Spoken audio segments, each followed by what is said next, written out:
Okay, let's dig into this. So, you're trying to make it on YouTube in 2025, and wow, it's competitive. Like over 2.5 billion users logging in every month.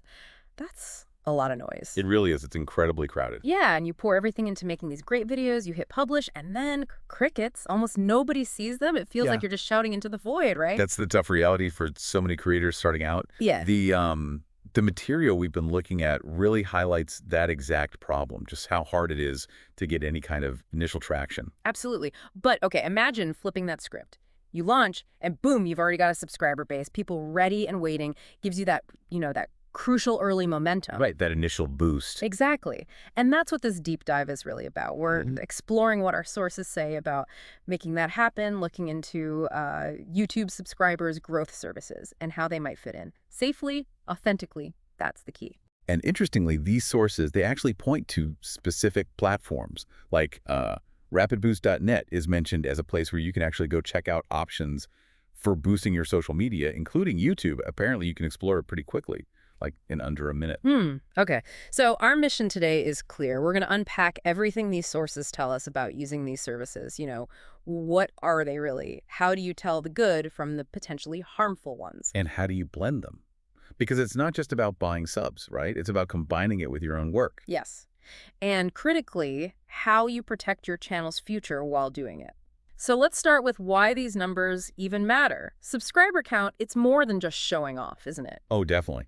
The research is pretty clear on this. It's not just vanity. It's a really powerful signal to YouTube's algorithm, like a major signal. Right. It tells YouTube, hey, people value this content. It's that social proof, isn't it? People land on your page, see the numbers, and think, okay, this is legit.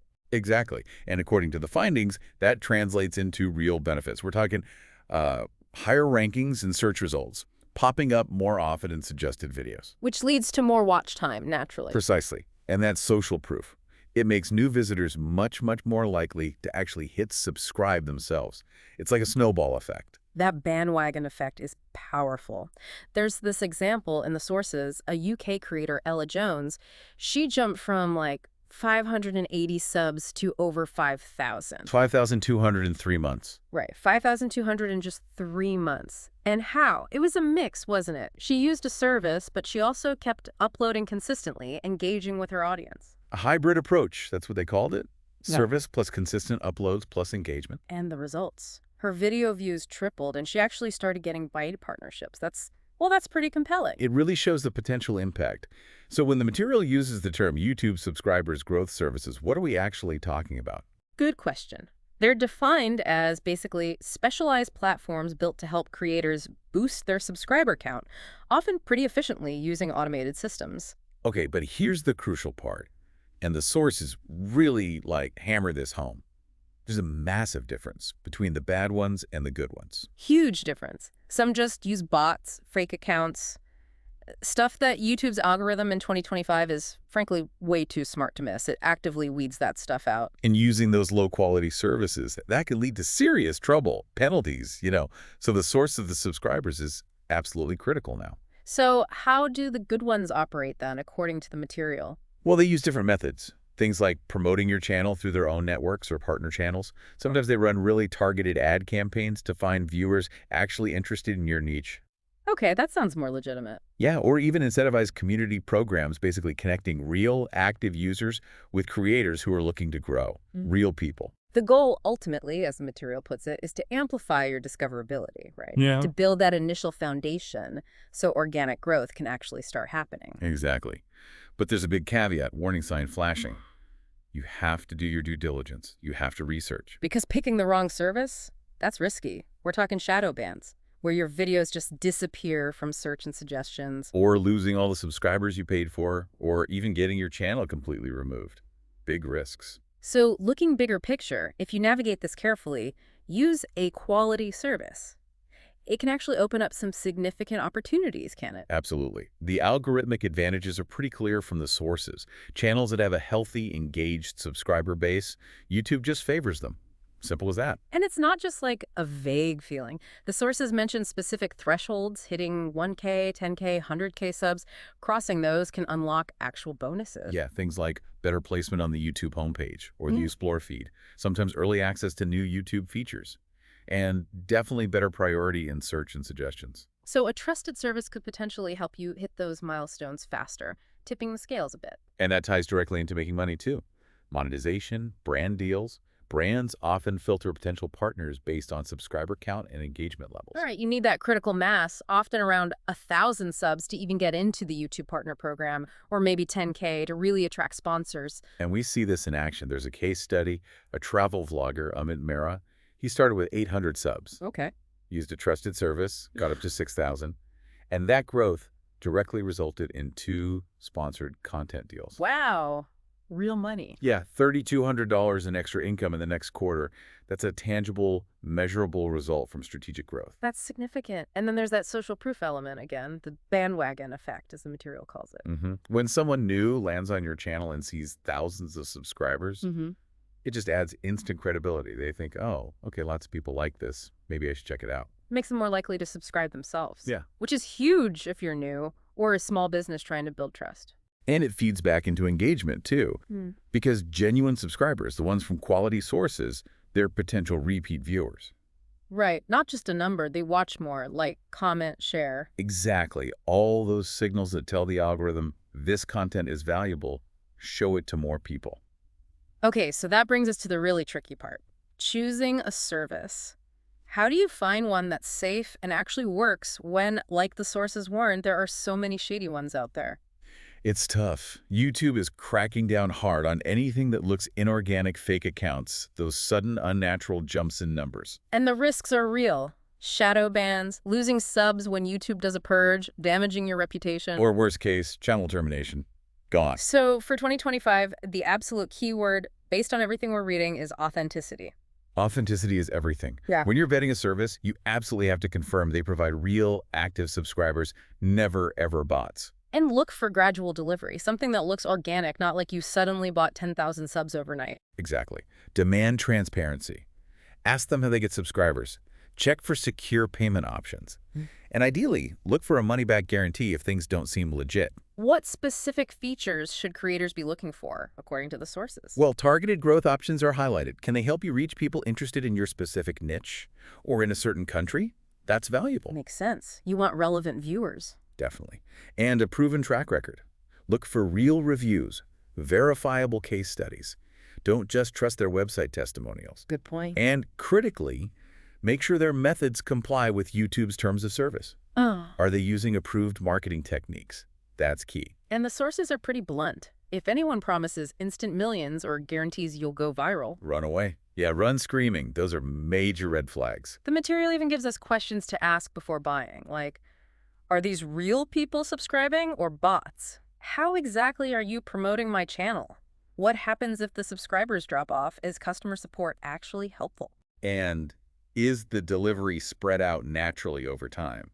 You need to ask these tough questions up front. Absolutely. Now, it's also super important to understand, and the sources really stress this, using a service isn't a magic wand. It's supposed to be a launch pad, right? Exactly. Not the whole strategy. Yeah. You have to blend any paid growth with strong organic efforts if you want sustainable long-term success. It's like adding rocket fuel, maybe, but you still need to build a good car and know how to drive it. That's a great analogy.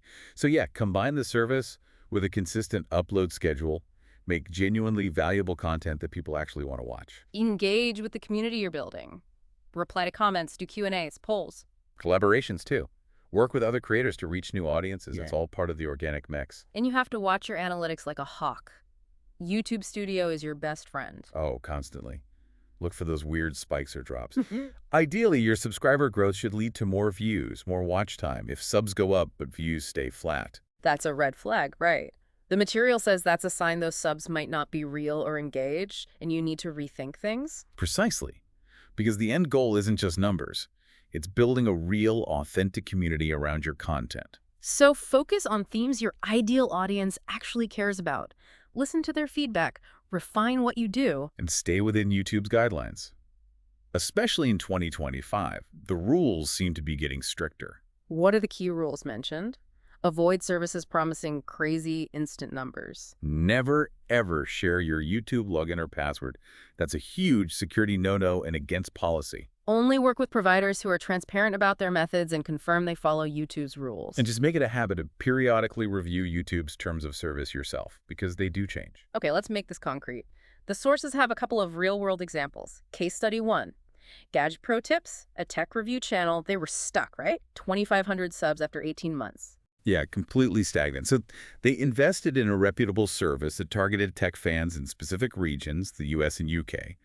But they also upped their game organically, Oh, so. increased their uploads, started doing collaborations with other tech channels. And the result, they jumped to over 7,800 subs in just 90 days. Impressive jump. But more than that, their views per video shot up 140%, and they even got invited to beta test YouTube Shorts. That's serious momentum. That shows the synergy. Okay, case study 2. Spanish in Minutes. Language learning creator. Started really slow. 450 subs in 6 months. Ouch. Yeah, tough start. They went with a premium service, but chose a gradual growth plan, like 20, 30 new subs a day looking natural. Okay, slow and steady. And crucially, they paired it with launching a really focused content series, Spanish slang for travelers.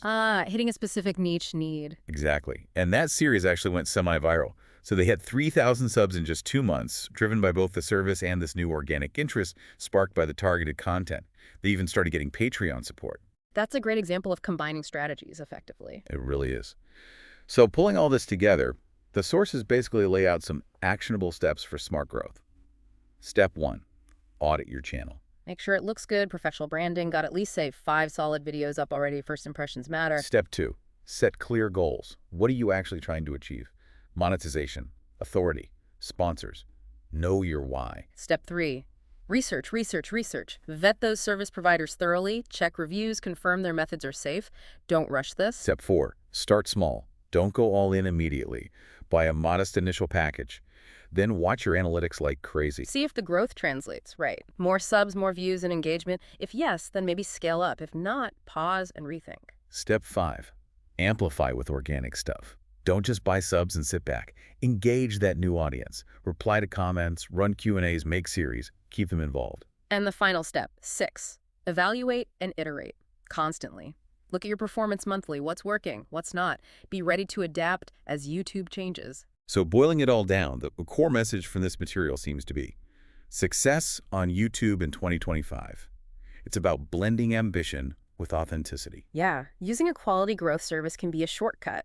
It can help you get noticed faster, maybe speed up monetization or building influence. But speed isn't everything. Substance is non-negotiable. You still have to know your audience, deliver real value consistently, and play by YouTube's rules. That's essential for anything long-term. Exactly. Which kind of leads to this final thought, maybe something for you, the listener, to consider. In this world that's always chasing quick attention, fleeting trends, how do you make sure the growth you build on YouTube isn't just fast? How do you make sure it's actually, like the sources suggest, built to last? Built on real connection, real value? That's the big question, isn't it? How to build something sustainable, not just superficial, something to keep front of mind as you plan your YouTube journey.